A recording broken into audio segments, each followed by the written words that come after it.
Have you seen Robin Hood, Prince of Thieves? No. What? You haven't seen Robin Hood, Prince of Thieves?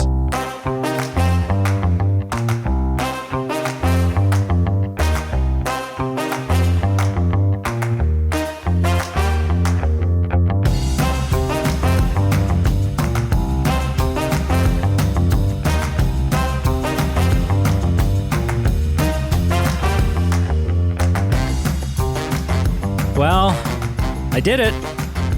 You saw it. I watched a movie I didn't want to watch. Yeah. Well, you didn't know you didn't want to watch. That you did want to watch. I You didn't didn't- know that you did want to watch. Right. No, I knew I didn't want to watch it. I wanted to watch it And again. not when I say I didn't want to watch it, I don't necessarily mean that in terms of like I had a good justified reason as to why I was avoiding it. I just mean in terms of like, had I wanted to watch it, I probably would have. It just wasn't on your Before list now. or your mind. Yeah, I didn't really, you know. And there's a smattering of reasons why this type of film doesn't interest me, and that's something that we can get into. Yeah. But before we do that, hello and welcome to the Movie Men podcast. We are the B team. Carl's in a mood. We are. This is it. We're kicking off our new series. Our penultimate episode. Is that the right word? No. Penultimate? First, is penultimate not like for The first? second last is what penultimate means. Oh, is it really? Yeah, not the finale, but the one leading up to. Wow, I used that word completely wrong. This is me trying to be smart like Pete. To our apparently extremely short-lived series. It's only 2 episodes. You do one, I do one. We're halfway there. No, Pete and I, Carl and I, if you haven't heard already, you haven't listened to an episode where we were talking about this, we have set out on a new journey. So I've known Carl for At least 16 years. 16, 15 years. Well, I was probably, It'd be about, Thereabouts. I'd say it'd be About 15. 16 to 15. 16, Yeah. I would say. Yeah. For about 16 years. About half my life. Getting there. Wow. You're getting old too. Wow. Well, that sucks. And during that time, there has been a bunch. It's fair to say, I think, that we have.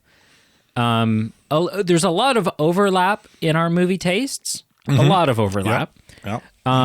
But it's still a Venn diagram. It's not a. There's stuff you like that I don't, and there's stuff I like that you.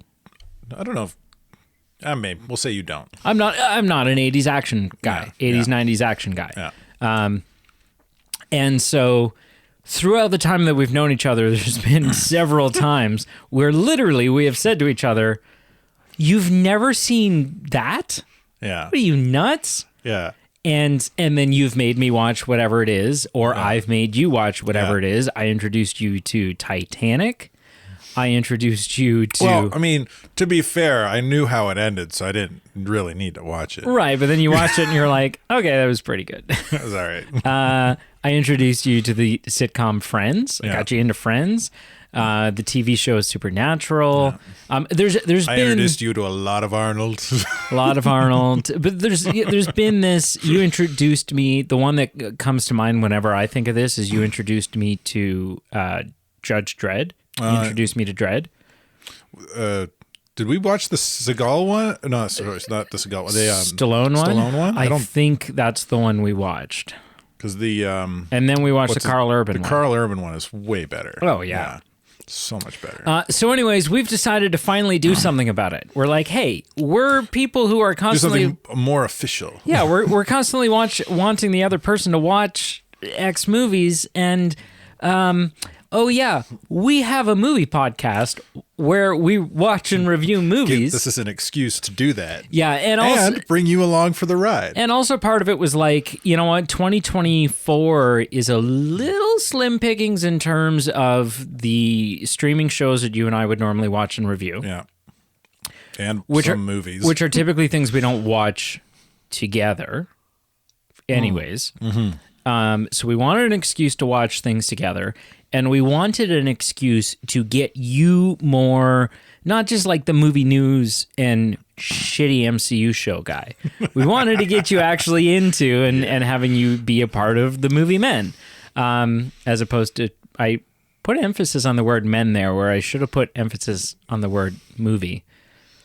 I should have said the movie side of the things. The movie men, instead of saying the movie men, as opposed to whatever movie thing you were before. So we flipped a coin. What is probably the only official way to determine who would get to go first. And Carl chose rock and I chose scissors. Yeah. And so I squashed them good, boys. So Goyles. There we are. And so Carl had the option. I was left with a big choice. We have an Excel sheet where Brady's got a big list and I have a big list. Oh, you know what we haven't done? We marked them green if we've seen them. I went down Brady's list and marked green for everything I seen. His one. Mine, there's a lot more green on yours than mine. I've added some to mine. But equal number lists. You've seen a lot more than I mean, I've been around a lot longer and well, I don't know about a lot longer, but a little longer. But also anyway. Your list sucks, and so I've avoided those films. Suck. Oh, you did update it. You added a color for checked off. Yeah. So I had to make a choice which one of these many films that I really appreciate, enjoy, or think are like critical watching should I make Brady watch first. And I went through it, and there were a few that you thought like would be the pick, and I didn't pick them. Yeah, and to go through those lists in extreme detail, no, I'm just kidding. It would take a while for us to go through both lists. There's 91 films, 90 films on yours, and 69 on mine. Just because it's such a sexy number. But you chose. I chose. So just a little caveat, like leading into this decision, because you thought I'd pick an Arnold movie.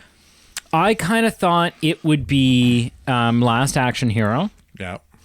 Was my guess, because spoiler alert, that's one of the ones on Carl's list. Yeah. The top 12 movies are Arnold movies. Yeah, I thought it could be Last Action Hero. I thought it could be Evil Dead 2. I thought it could be Hello, My Name is Bruce. Yeah. Or Bubba Hotep. Bruce Campbell's great. I think those are... I thought there was one more... But that's not what I chose. I didn't choose any of those, because when I went down the list, even though those are really good for me, the movie that when I went down the list, like popped out and like punched me in the face, was like, how could he not have seen this? Is a movie that I feel is really iconic. Was from because it was on. I felt like it was on TV at least 2 or 3 times a year growing up. Was the '91 Robin Hood, Prince of Thieves, starring Kevin Costner. And you know what's shocking and upsetting, and I have a little bit of work to do? What's that? I haven't chosen, like, next up, I have to... You got to choose now. Yeah. Oh, you put a note saying, aren't these TV shows for The Odd Couple? I didn't know you could put notes. So to answer that question, there was a TV show... That's why I put the note. based off of the movie, which is based off of the play. But the movie came first. And the movie is Grumpy Old Men. Right. Like it's Jack Lemmon and Walter Matthau, whereas the TV show wasn't. All right, they couldn't get them for the show. But the point was there, like there is a show. There is a show as well, but I'm referring to the films. Yeah. Okay, so we sat down and we watched Robin Hood, Prince of Thieves. The caveat that I feel like I need to disclose, which I did disclose to you, is I'm pretty sure, like I'm 99% sure my mom owned this on VHS. Yeah. And then I'm some degree less, like let's say 70% sure, that I've seen clips. Like walking into the room, seeing it, walking out kind of thing. Yeah, flashbacks from my childhood, right? Maybe I had even seen it all the way through, but I was so young like maybe 7 or 8 that I had no real memory of it whatsoever. Yeah. The thing that confirmed for me when we were watching it, that I have some familiarity with this film is when Robin first meets the band of merry men in the woods. In the river, yeah. And at first I saw Will Scarlet. Yeah. And I thought that I was like, oh, is that Little John? Yeah. and then as soon as the real Little John came on the screen, something in my brain went, oh, actually, no, I know for a fact that that's Little John. So I've had some exposure to this film. I just can't recall what that exposure is. I think my mom really likes this movie though, because I showed her that this is she would like it is something we were watching, and she's like, "Oh, great movie, joygasm," and I was like, "Okay, mom, gross." So, initial impressions is typically how we start off reviews on the Movie Men podcast. Typically, I start, so I'll go first. Yeah. I will say, going into this film, I'm typically not a fan of period pieces that take place prior to the 20th century. Prior to the 1900s, I'm typically not stoked on them. So, even going down your list and I'm seeing things like Braveheart and stuff like that, any Roman stuff, any Viking stuff, a lot of medieval stuff. You're not a fan of knights and castles. It just doesn't do it for me. Yeah. Well, Knights and Castles a little bit higher up on that list, but some of the I finally, Pete and I on the podcast, we watched Gladiator, and I didn't mind Gladiator, but I'd never seen it. I've never seen Braveheart. I've never seen Troy. I just don't give a shit.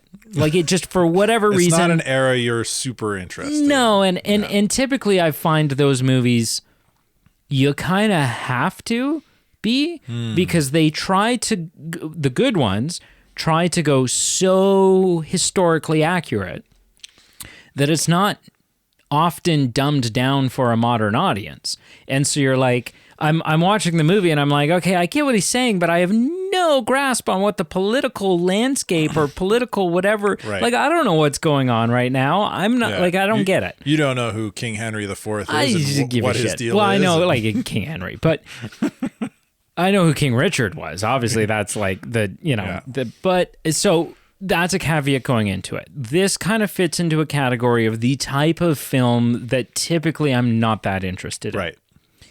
Couple of points because it's Robin Hood, an iconic, Friar Tuck, Merry Men, whatever else. Something that's been redone to death. Yeah, not quite as many times as A Christmas Carol, but it's up there. It's up there. Honing in.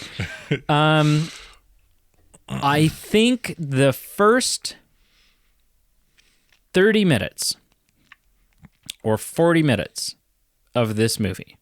Okay. Boring as snot. Just real slow to get going. The first 2 acts, not for you. Well, no, I would just say the first act. Okay. The first act, slow as snot. Just kind of I don't know.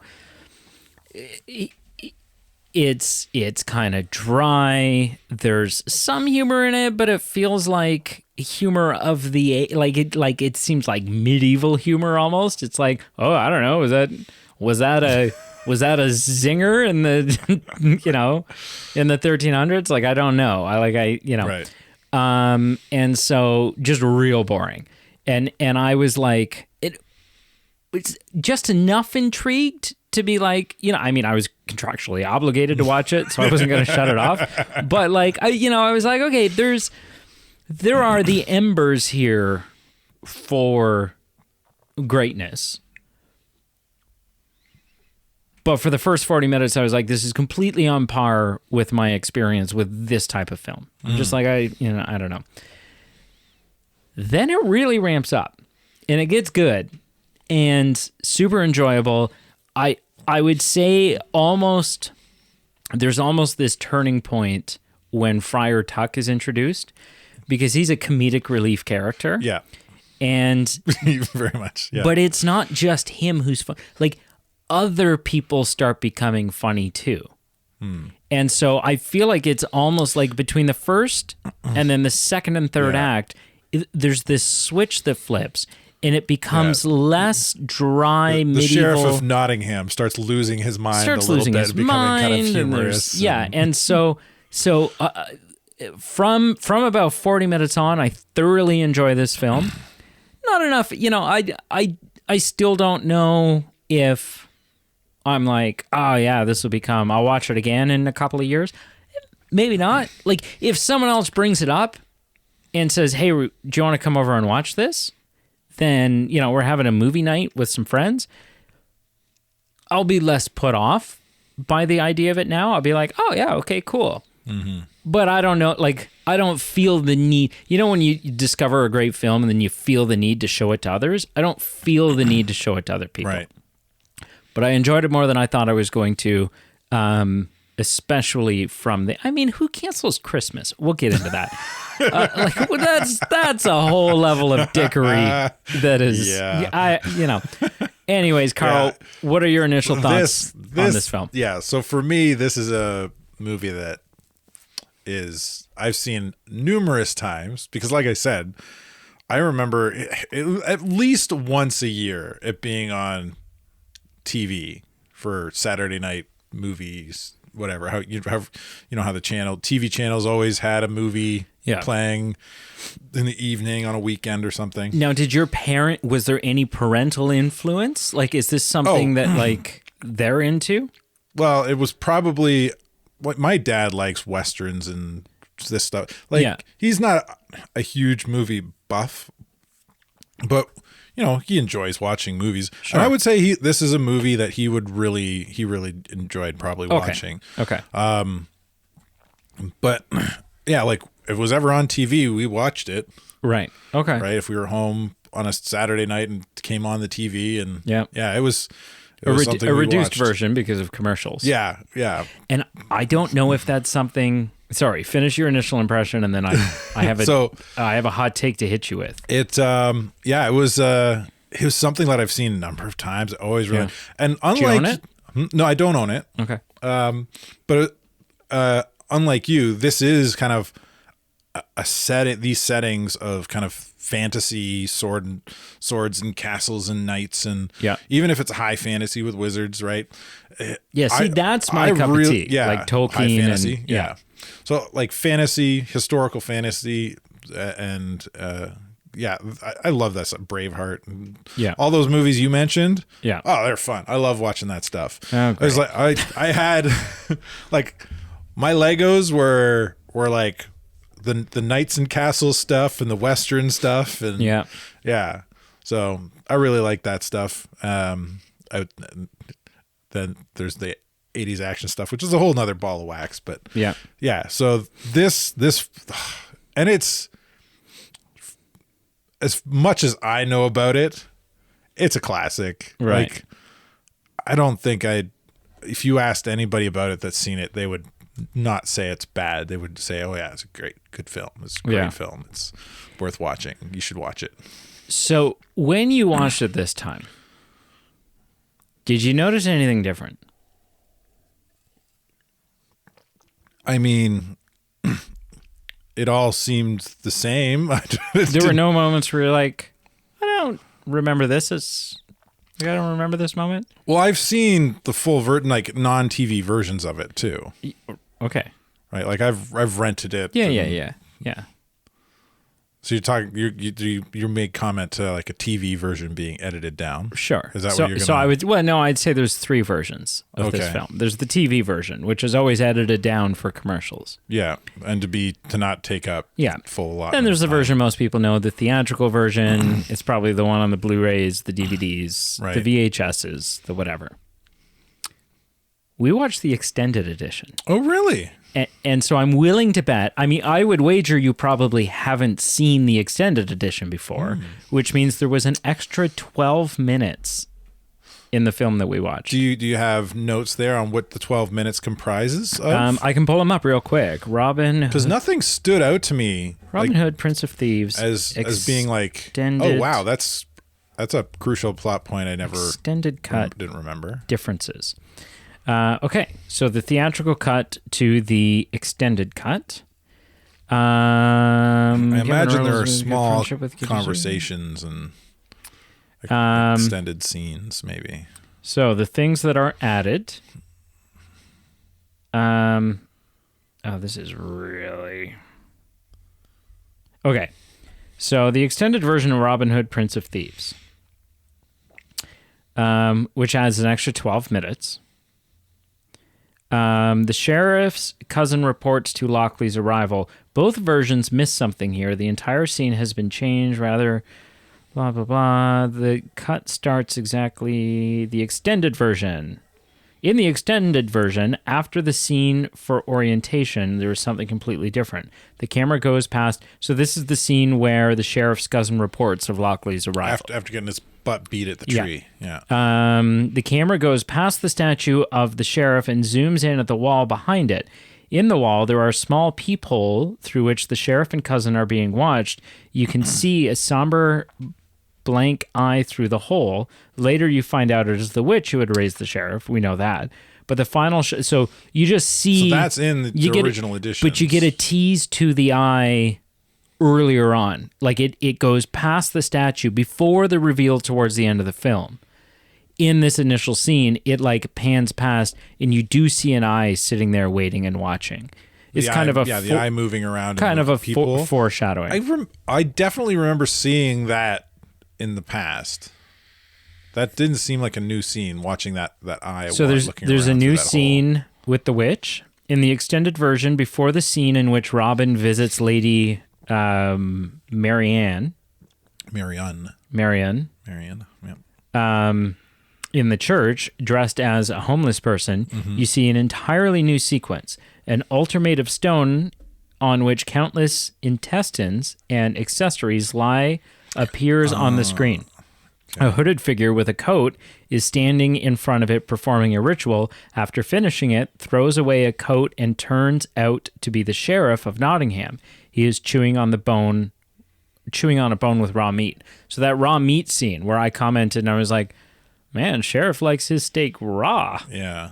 Or rare. Have I seen that was new. Before? Well, maybe not. I don't know. Sounds like this is the first time that we've seen, or maybe the first time you've seen the scene where the sheriff's wound on his face is actually getting stitched up.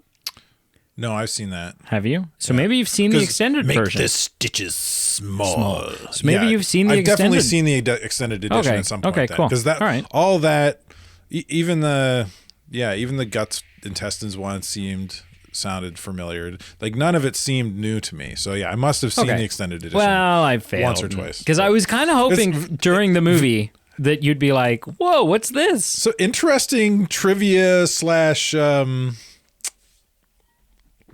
interesting points. Yeah, like so. Whenever I didn't possible, realize there was an extended edition. So whenever possible, I am going. We'll watch. We will do the extended. Because not that, like, here's the thing, and I'm a firm believer of this, and people who disagree can go to hell. But it is, the extended version is not canon. I get that, right? Not everybody agrees, but at the end of the day, the theatrical version is what's canon, right? Deleted scenes. You know, if you buy a DVD and you watch the DVD and you go, oh no, this happened at some point because I saw it in a deleted scene. No, that was deleted. That's not canon. That was removed from the story. However, I don't know, extended editions are fun. I would agree that they're fun. I think especially if the extended edition comes out, then that should be canon. Because it's a truer telling of the story that was intended. Yeah, but then you go like, which Justice League is canon?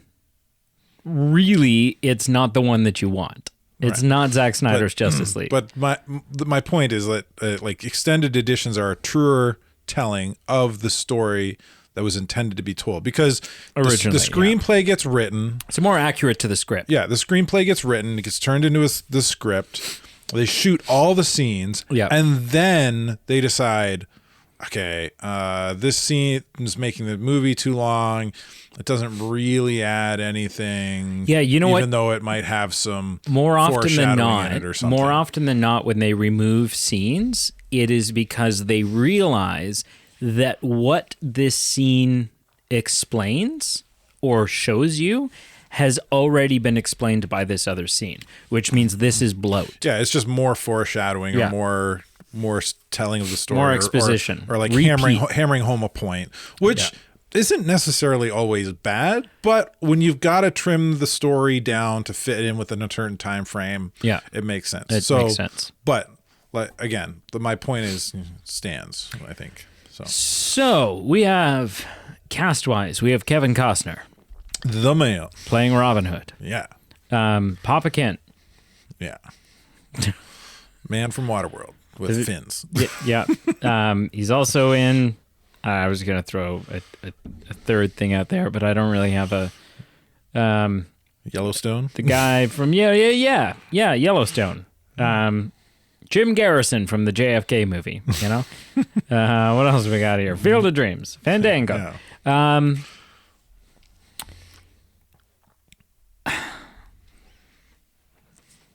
I get that it was the time in which this film was made. This film came out in 1991. Yeah. That's a big point for the point. I know the point you're about to make, and I think and we talked about it too when we were watching the movie. Yeah. It is something you need to keep in mind. Mind. It is something you need to keep in mind. But for me, I'll let you make your point first. He's the titular character. Right? He's the main character. He's not only the main Robin character, Hood. he is the titular character. The character in which the film is named for. So everything hangs on him. And he's the only asshole in this movie that didn't put any. He sounds like he's from Ohio. Like he's the only guy that put zero effort into sounding like he was from That's not medieval true. England. Christian Slater doesn't do an accent. Okay, fine.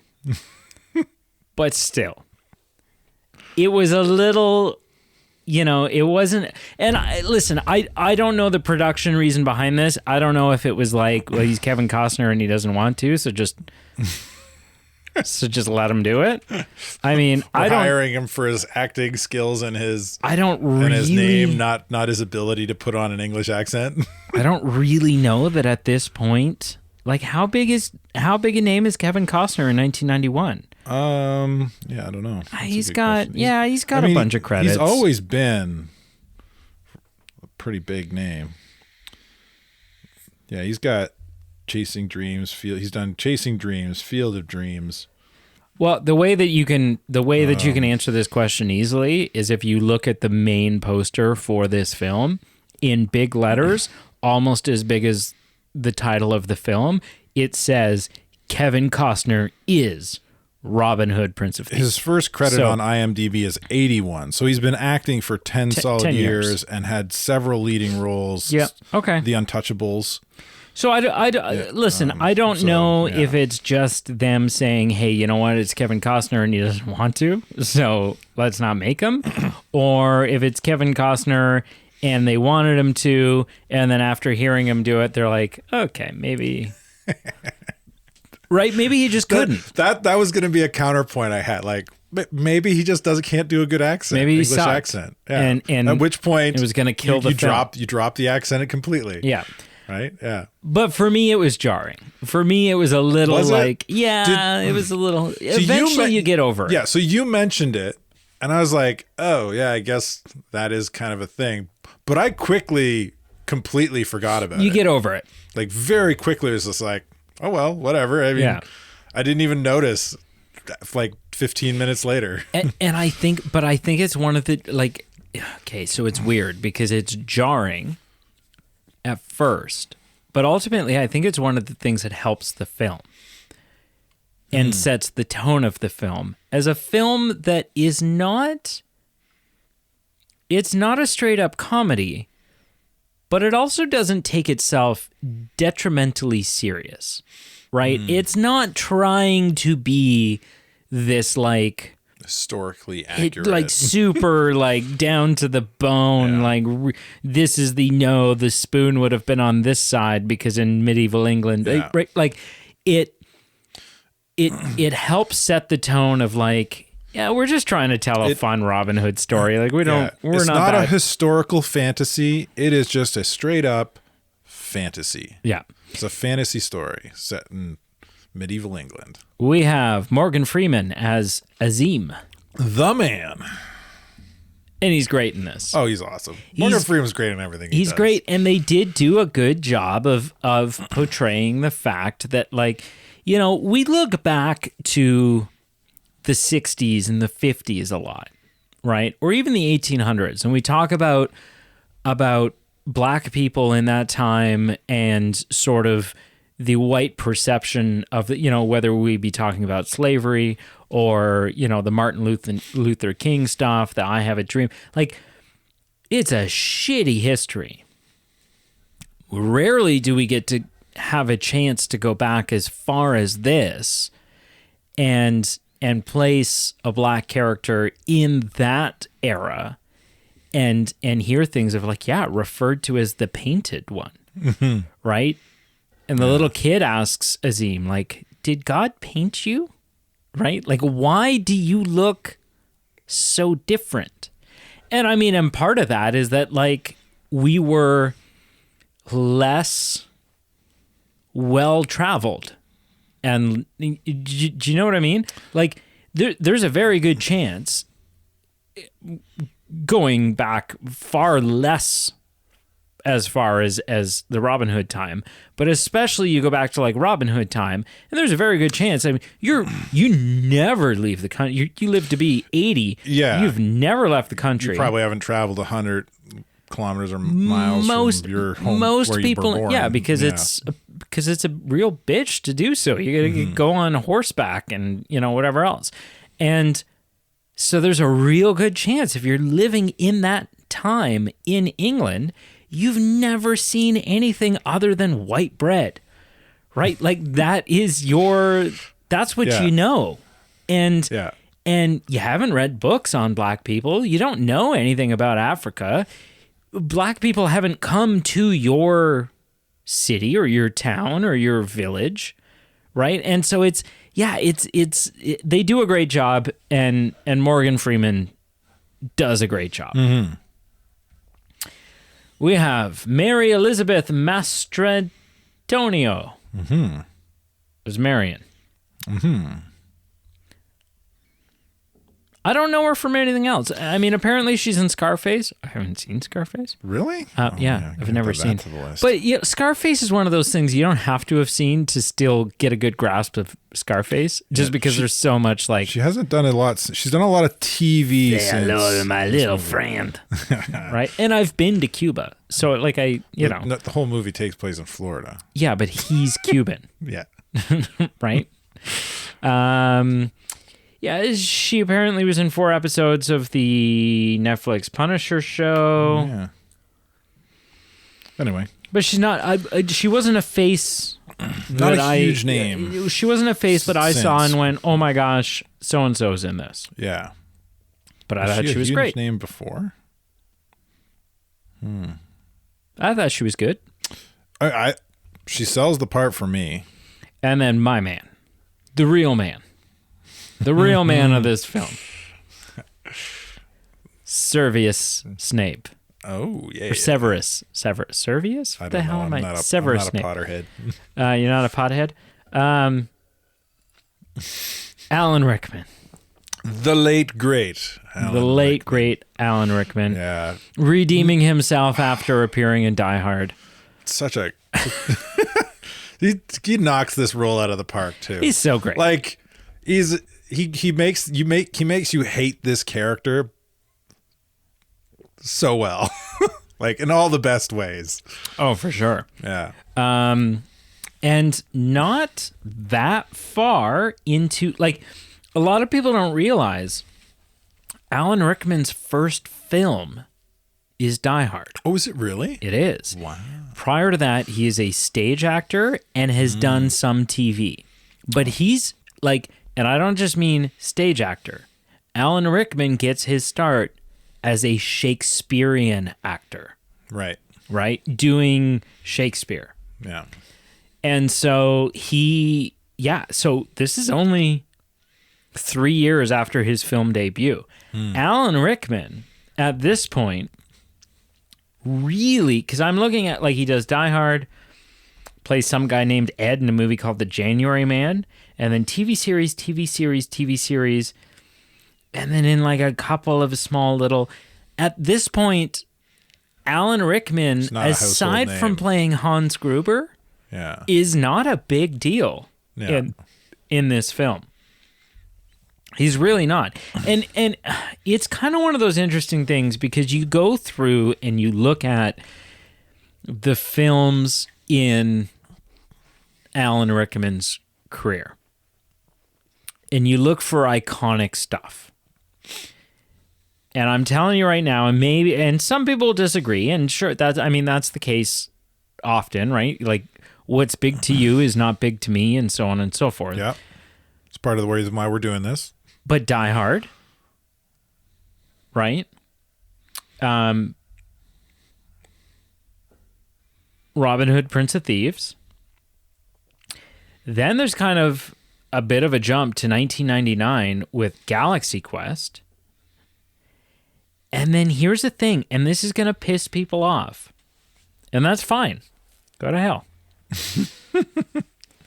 What really makes Alan Rickman takes Alan Rickman from being a household-ish name, a name people are familiar with, to propelling Alan Rickman into the lexicon of everybody. Is Love Actually. Is Harry Potter. Oh, right. That came after. Is Harry Potter. Right? Is him playing Snape. Absolutely, yes. And so it's funny because you think of Alan Rickman as being it's definitely the much turning bigger point deal. Of his career. Yeah. Unfortunately, the last film he ever did was the Alice in Wonderland sequel, which sucked all the balls. But there you have it. Alan Rickman, and he's great in this. Despite the fact that he cancels Christmas, I don't...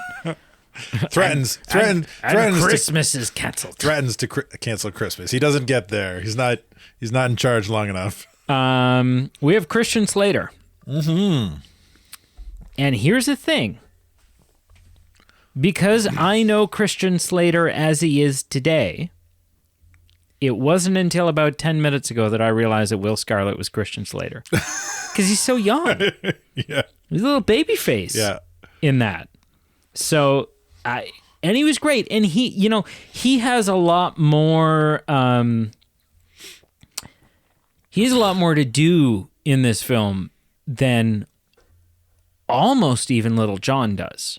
Like, he almost plays a more pivotal role in the sense that he, like, Little John has the son that's born and the scene with rescuing his wife and his son and stuff like that. And obviously the big initial river fight. But it turns out Will Scarlet, and I don't know if this is like a choice they made for the film, or I don't know if this is Robin Hood lore and I just didn't realize it. But when it turned out that Will Scarlet was Robin Hood's brother, I was like, what? Like, yeah, that, I don't know the answer to that. That either. was an effective plot twist for me. I didn't know that. Going in. It and like, Little John doesn't really show up till Act 2. The whole band of merry men doesn't show up till, I would say, Act 2. Yeah, the start of the second act. And Little John is kind of the leading band of merry men character in Act 2. He's the one everyone I would knows. say Will Scarlet surpasses him in Act 3 and becomes the important band of merry men. I would say, going into knowing little about Robin Hood, I've never seen the Disney one with the fox and whatever. I've never seen Man in Tights. Short but fun. Right, I've never seen Man in Tights. Yeah. Like, this was my first like dive into. But obviously, you know of Robin Hood, right? I've He's watched all the Robin Hood. He's the anything that's like I watched the animated. I watched Men in Tights. I watched Robin Hood's the singing, dancing douchebag that shows up in Shrek, right? Like everybody knows. I've seen that one. Everyone knows of Robin Hood. Yeah. Right? He steals from the rich and he gives to the needy. Yeah. Whether you've seen anything or read anything, people Yes. have to this day You have are aware heard the of the tales legend. of Robin Hood and the legend. Yeah, he's that up there is- with King Arthur and the Sword and the Stone. Yeah. When my thought process or my understanding of Robin Hood, the things, if we were playing the word association game, you say Robin Hood, I do think of Little John. I do think, obviously, of Friar Tuck. Mm-hmm. And I think of the Sheriff of Nottingham. Yeah.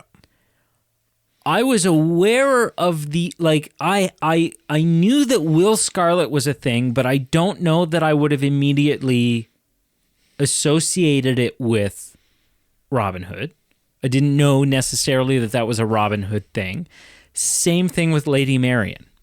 Like, I knew Lady Marian was a thing, but I didn't necessarily go, it's a Robin Hood thing. So, but Will Scarlet's great. Turns out to be Robin Hood's brother. And has sort of like he has a real character arc, right? Because he has growth. He goes from hating Robin Hood to going, look, we're brothers. I'm either going to continue to hate you or we can make this work. And if we make it work, we're going to make it work in a spectacular way because we're going to have to band together. Right. We have Michael McShane as Friar Tuck. And my God, I mean, he steals every scene he's in. He steals every scene, He's in. hilarious in this. And he's a character that, or an actor who I have always enjoyed. And you go, oh, really? Like, what else is this actor in? If you're a product of the late 80s or the early 90s, you've seen Michael McShane he's in things. Yeah. He's never a lead. He's never a lead. But the things that he stands out to me from is he was in an episode of Honey, I Shrunk the Kids, the TV show, which is a TV show that many people don't realize exists. And that breaks my heart because Honey, I Shrunk the Kids, the TV show, although it didn't have any of the actors from the movies, didn't have Rick Moranis, didn't have anything like that, was a delight. Mm-hmm. A delight in the late 90s. He's also in a Disney film. He plays like a caretaker type guy in a Disney straight to TV, would have played on like the Disney Channel or here in Canada, the Family Channel, called, where is it? Don't do this to me. Don't do this, IMDb. I'm trying to figure out, like, it wouldn't be 90s, would it? I'm going through his IMDb list. He was in here. Tom and Huck. Standouts to me are Tom and Huck, Richie Rich, Young Indiana Jones TV show. He was the fat, funny guy in a lot of 90s Disney stuff. Yeah, Blade Runner. The Tom McFarlane Spawns. Where's this movie? Where is it? What year would it have come out? Yeah. I don't know if it's 90s or early 2000s. He's done a lot of voiceover work too, which is kind of cool. Third Rock Free. Yeah, he's made Treasure some appearances Planet, King of the Hill. in some things. Yeah, like never a huge name. And like we're digging into this list. And it's fair to say at this point that the cast, especially for the time the cast was the movie came out, the cast isn't huge. Like the only real big names are Kevin Costner and Morgan Freeman. They're in terms of name clout, they're the ones carrying the film. Yeah. Which is fair because They're the main character. Like, as much as we see, as much screen time as Kevin Costner gets, Morgan Freeman gets almost the same. Like, almost, I would say 70% of the time when Robin Hood's on screen, so is Azim. Azim's standing there beside him, even if he's not saying anything. Okay. Why can't I find this now? What are you looking for? The film that he's in that stands out to me and was like a fun... It wasn't on IMDb? Once a year. I mean, it must be. It must be, but I'm struggling to find it. Because he was the guy in that. I think.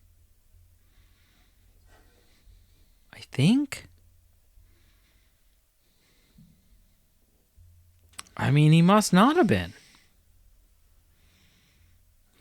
Oh, unless it's under, hang on. No.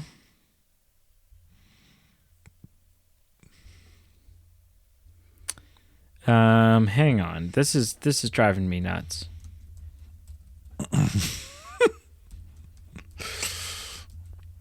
While we wait, how about a song? Okay, here it is. Is he in it? Michael McShane. Okay, I found it. So what year We're is back, this? folks. 1997. So if I go to his IMDb, 97 is after this. 97. This is a 91 film. They don't list it. Really? What is it? What's the show? So it was a movie. Show me. And it's a straight to TV kind of thing. Tower of Terror. This is based on the ride. They made this after the ride or before the ride? After the ride. It has Steve Guttenberg, who a lot of people will recognize Steve Guttenberg. Okay. Right? Do you recognize him? No. What's he been in? So Steve Guttenberg, you'd recognize him more from years ago. He was in Tower of Terror.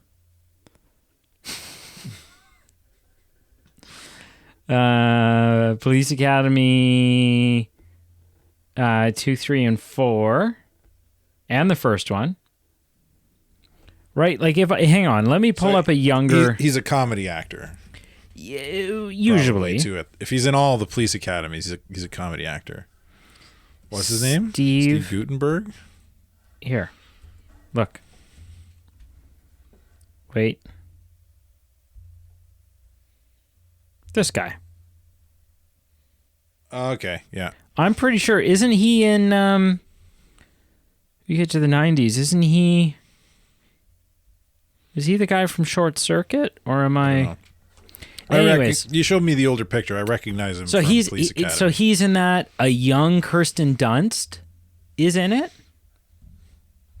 You know who Kirsten Dunst is? I know who Kirsten Dunst is. MJ from the And so anyway, so he's in it, and that was like a Halloween time on the Family Channel. Michael McShane film. Michael McShane. TV Anyways, only, Michael McShane. This was a long roundabout way of saying Michael McShane steals every scene he's in. Yeah.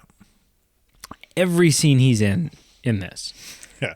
The playing a very drunk version of Friar Tuck. And then really the only other, and I can't, because I don't remember his name. Who is the name of the sheriff's cousin? Oh, 'Cause he's got like a larger role in this. Guy of Gisborne, I think, was his name. Played by Michael Wincott. Michael Wincott. Yeah, just a creepy guy. Yeah. Just a gross teeth. So there is, as much as I like this film, there is a glaring omission in the not in the cast, because the cast are the actors, but in the characters that are being portrayed.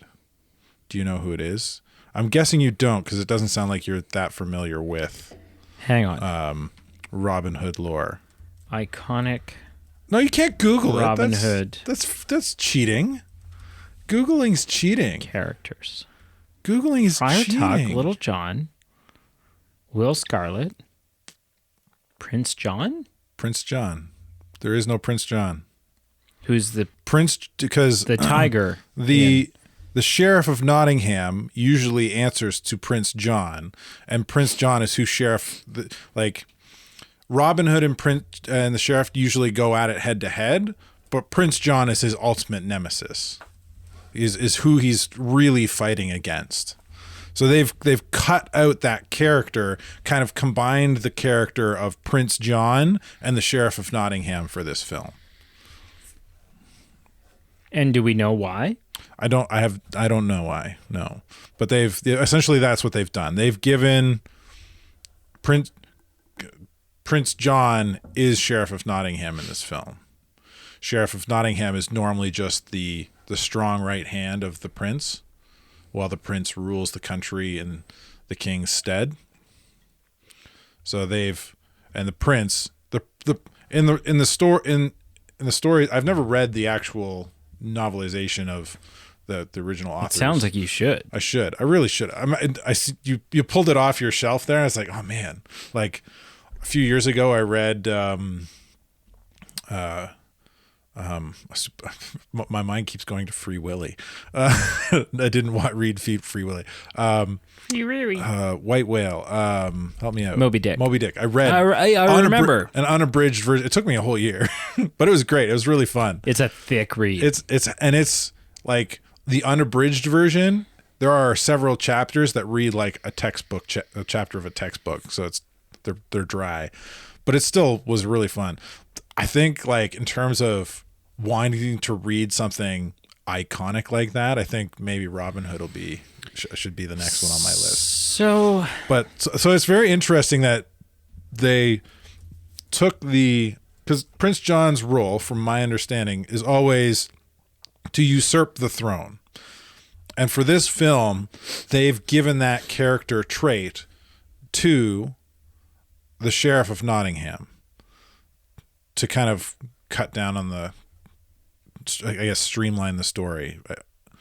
And it works. Like, I don't think it works against the film. But it's definitely kind of a departure from the what would be the original story.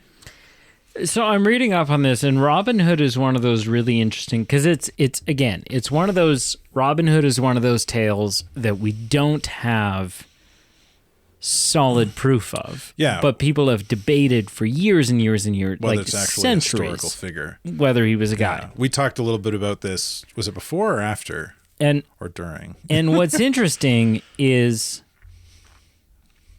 it based on this film, if I were to ask you, what is Robin Hood's surname? You would say he's Robin. Of Locksley, yeah. Robin Locksley. Yeah. The Russell Crowe 2010 version of Robin Hood. Yeah, they changed that up a bit. Calls him Robin Longstride. Yeah. And Cate Blanchett plays Lady Marian. Yeah. Who is listed as Marian Locksley, but not spelled Locklesy. Yeah. It's Loxley. Yeah. He's not of noble birth in that film.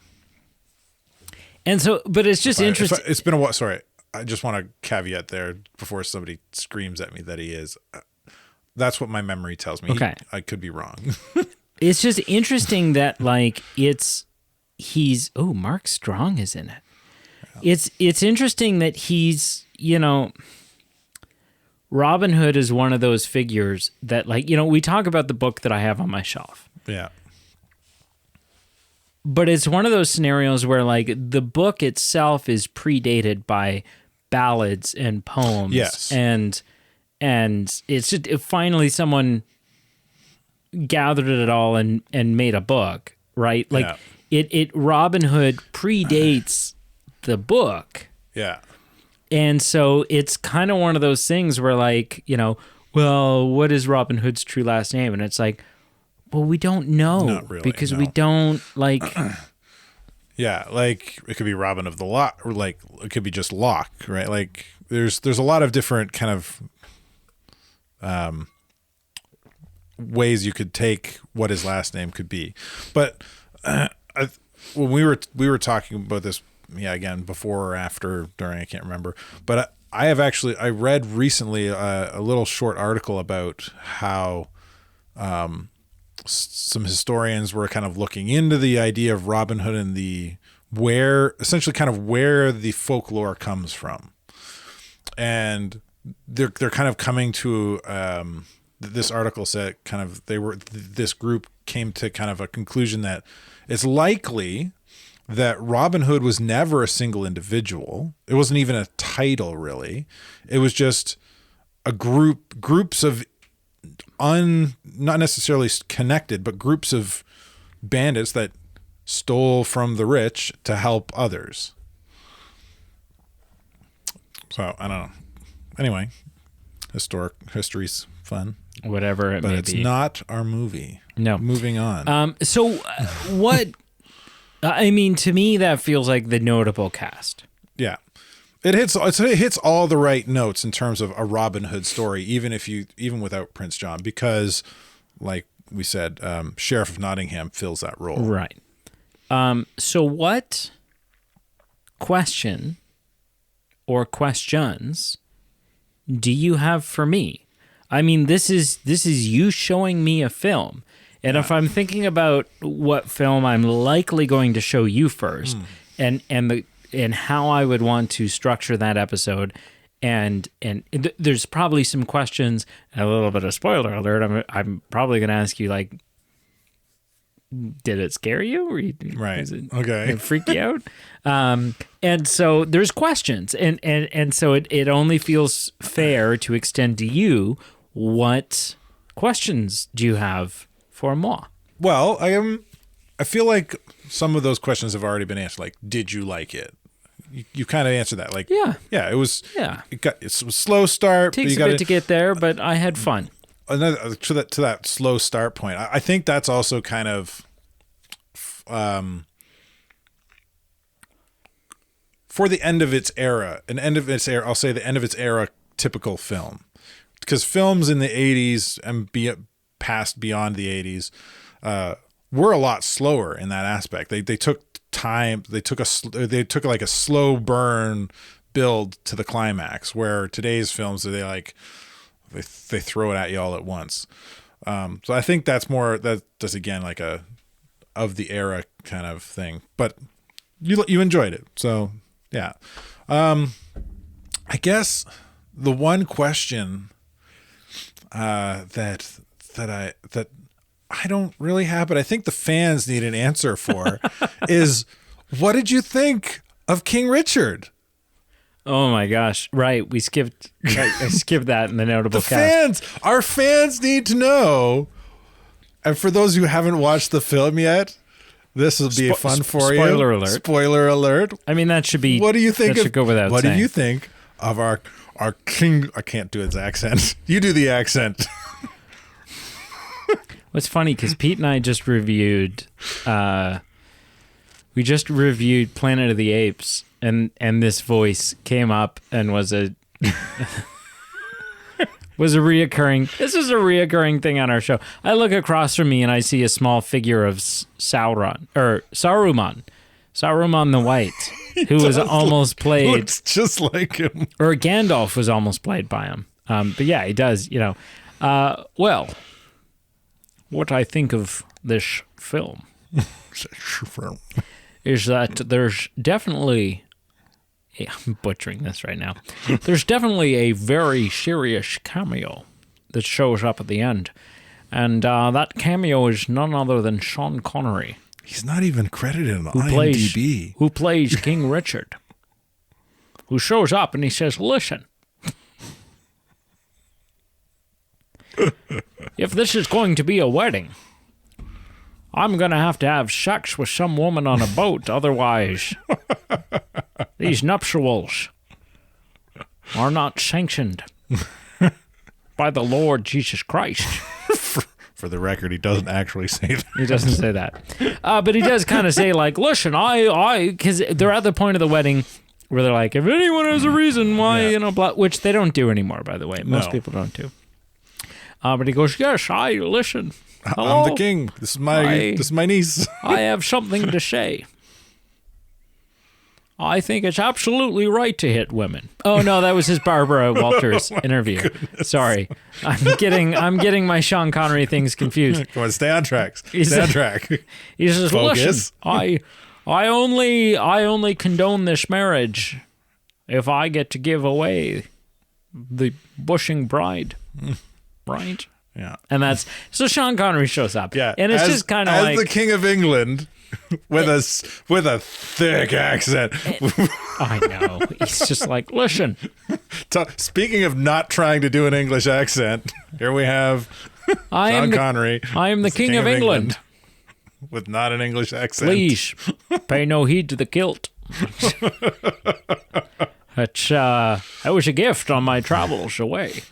No, listen, it's just kind of the Sean Connery, and listen, I don't know if this is the way it went down, because Sean Connery seems like the type of guy to me that doesn't do anyone any favors, right? Like, Sean Connery probably knew his worth as an actor and demanded it, and maybe I'm wrong, but that's just kind of the perception I get. But to me, this cameo reeks of like the Chris Evans and Free Guy, right? It's just kind of like, hey, Sean's in town. Just cuz. Yeah, Sean's in town. Hey, Sean, you have an afternoon. You could stop by and just, We'll give you a couple $100,000. Yeah, just, yeah. They're like, oh, listen. Here I am. It's a legend of Robin Hood and the Merry Men. Yeah. Martinis for everyone. Did you hear me say he's not even credited in IMDb? I did. And that's I don't know where he is. If you go way down to the bottom, is he there under uncredited? Oh, uncredited? I don't know. I'm on full King cast. Richard, yeah, Sean Connery. Oop, that's the wrong. Yeah. Oh man. Sean Connery. I really like this. For me, this is okay. One of the great things about this film that I really enjoy is when they start building the Band of Merry Men's hideout in the freaking trees. Right. And one of the reasons, like, as a kid watching this, you're like, oh my God, that's the coolest treehouse ever. No word of a lie. On the back 40 of my dad's property, there was a treehouse / fort thing that wasn't as good as this stuff, but it was like when I was 7 years old, going back to this fort treehouse thing in the middle of the bush that somebody on the other concession must have built. Oh yeah, you told me about this. It made me go like, I'm living the movie here. Like, yeah. This thing was at least 5 stories tall at its main section. It had 5 different levels. And it had rope bridges and log bridges spanning between at least 5 or 6 other trees. And not like I'm not talking like, oh, there's a tree 10 feet over there, let's make a bridge to it. I'm talking like there's a bridge 15 yards, or there's a tree 15 yards over there that's got some girth to it. Let's build a section over there, and let's span another 15-yard section over to this one. And like, it was so cool. I've never seen a picture of you as a kid. Really? Yeah. My parents got lots. Yeah, but your parents don't like me. Do you want me to bring you a photo album? Yeah. Would you? Yeah, I could steal one. I'm just curious because I can't picture kid Carl. I can picture, like late teens Carl, early 20s Carl, but that's it. Like I don't have like a, this is what Carl looked like when he was 8. He was actually cute at one point. Like I don't. Well, next time you're over to the house, we have a picture of me as I think I must have been like 2 or 3 years old on the wall as a comparison to a picture of my oldest boy. So do you know what that would require? What? You inviting me over. Oh, would it? Yeah. Oh. Yeah. For like a barbecue or something. Yeah. Well, it's a good thing you live back in town so we can do that. Yeah. Well, again, contingent on you being a good friend and inviting me over. You haven't been back in town that long. No, dude. just Relax. Yeah, just almost like springs. Just almost 2 months. We just got to spring. Just relax. almost 2 months. Just relax. Okay, so you know what's really interesting to me about Sean Connery? What? Is Sean Connery is a guy that, despite the fact that, and maybe this is just a Movie Men podcast thing, he's kind of become this like figure of the Movie Men podcast. Yeah. We are always excited to see Sean Connery pop up somewhere, despite the fact that in real life, he was such a piece of shit. Yeah. Like just a horrible human being. But we still get excited. Yeah. And I'm reading right here. This is something that I had alluded to, and we've known this, but there's numbers here that I was not aware of before and didn't realize. Sean Connery turned down the role of Gandalf in The Lord of the Rings, Fellowship of the Ring, Two Towers, and Return of the King, which we knew. Yeah. For which he because he didn't want to film down in New Zealand for 18 months and could not understand the novels. We knew that part. We knew like he didn't get it. Just didn't get it. The decision not to appear in the trilogy cost Sean Connery an estimated $450 million. Schmuck. Well, I mean, I'm glad he did because Sir Ian McKellen is fantastic as Gandalf. As much as of a jerk as he is, you got to give him some credit for like wanting to portray roles and characters and stories that he can get behind and he understands. He turned down the role of Gruber in Die Hard.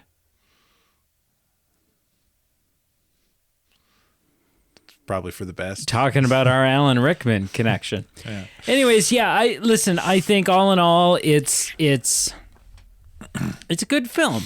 It was fun. I had more fun than I thought I would. Brienne had the option to watch it with us. She decided not to. Has she seen it before? No, and ultimately, well, you said she had an early morning. She had an earlier morning. She was gonna watch like part of it and then go to bed, and so she would have only seen the part that I perceived to be a slow start. Yeah, slow burns. All in all, I don't know that it would have really been her cup of tea. Yeah. But I enjoyed it more than I thought I would. Do you have anything else to add before we score this bad boy? Just that there's only one other film that I think is on my list that he's in, and he's a main character in as well. Who? Wow, brain fart. We were just talking about him. Sean Connery? Sean Connery. Okay. Thank you. Wow, big brain fart. And that's The Highlander. So, and that's, again, another film where the people are portraying a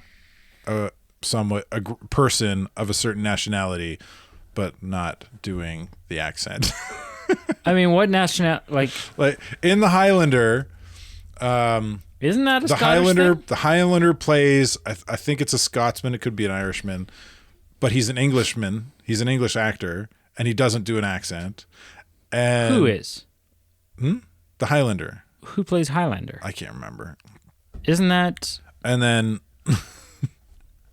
for some reason I thought Sean Connery. I'm thinking Braveheart. Sean Connery plays his mentor, who is a Englishman, but doesn't do an accent. Is Highlander like a modern futuristic type thing? It is. It is about immortal beings. So it takes place over the course of several centuries. Oh, it's totally not what I thought it was. Yeah, it's pretty cool. The whole idea of the Highlander is that there are beings in our world who are immortal unless their heads are cut off, and if their head's cut off by another immortal, that immortal gains their power. The only thing I know about the Highlander, and maybe this is completely wrong, but tell me whether or not this is a thing. Isn't it a thing like there can only be one? Isn't that a Highlander quote? That's kind of, yeah, that's something that's kind of said throughout the film. There's the main premise of the film is that there's one immortal who's seeking to destroy all immortals, because when an immortal kills another immortal, they gain some portion of that immortal's power. Okay, well, whatever. So, on a scale of 0 to 10, how would you rank Robin Hood, Prince of Thieves? Yeah, okay, so going into this watch, lots of bias, obviously. I think that's going to be the case for whoever picks the films, right? For sure. So lots of bias because I picked the film. That being said, like the last time I watched it was well over 15, maybe even 20 years ago. Oh, geez. So it's been a while, like half my life. And it held up. It held really well. It was a lot of fun from beginning to end for me. Like, I enjoy those slow parts, those slow kind of burn character building scenes. And yeah, I gotta give this like an 8.5. Okay. Yeah. That's solid. It's a strong movie. Yeah. Okay.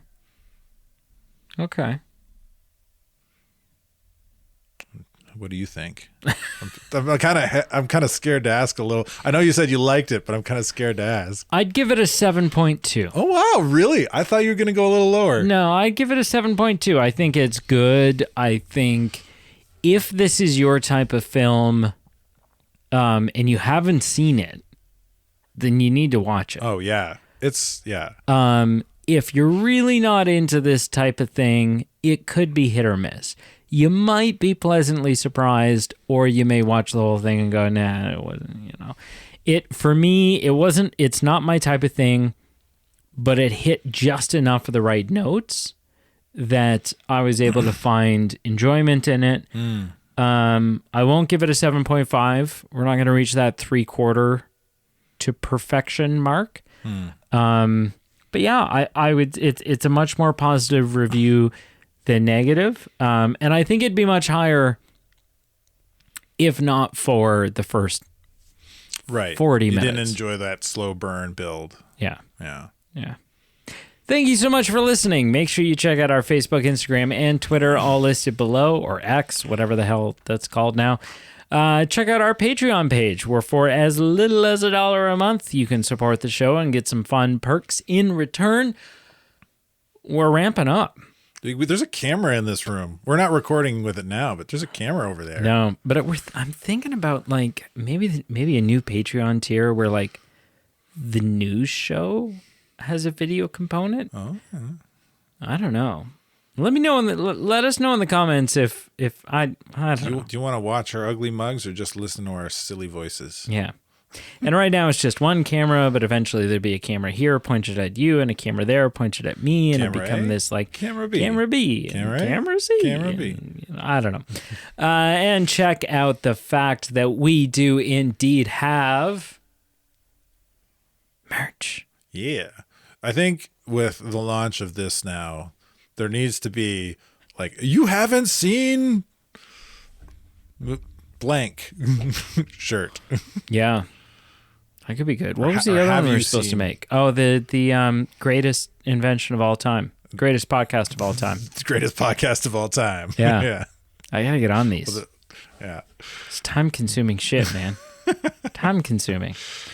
And until next time, where Carl... Well, not the next time you hear Carl, but the next time Carl... Next time we do this. Does this and has to watch a spoopy movie that he's probably not into. Brady's dropping some hints. Well, because I had to, I was like, well, if Carl goes this way, I'm going to go that way because I want to balance it out, right? And you went like jovial, Robin Hood, whatever, so I'm going to go demonic possession, blood, gore, uncomfortable, sacrilege. That being said, I have a pretty good idea of what I might pick from my next one to balance things out. Evil Dead 2. Okay. Interesting. Interesting. Which may change mine.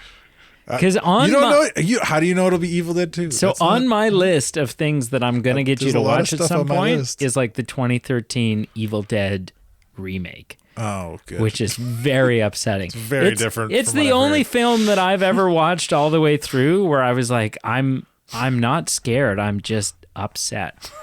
Like it's just upsetting. Like it's just not nice. Yeah. Yeah.